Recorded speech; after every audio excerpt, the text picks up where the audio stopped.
How to turn off message delivered tick marks on Messenger on Android.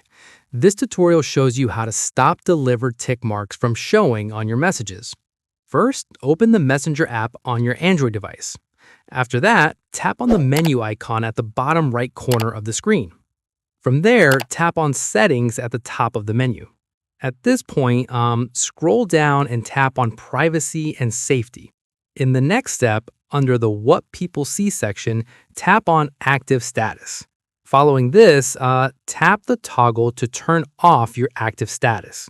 Once done, go back to your Messenger inbox and find the chat of the person whose delivered tick mark you want to remove. From here, long press on their chat and tap on Restrict from the options that appear. At this stage, once you restrict that account, their messages will move to your message requests and the delivered tick mark will no longer show on your messages to them. Finally, the person will not be notified that they have been restricted, so everything stays discreet.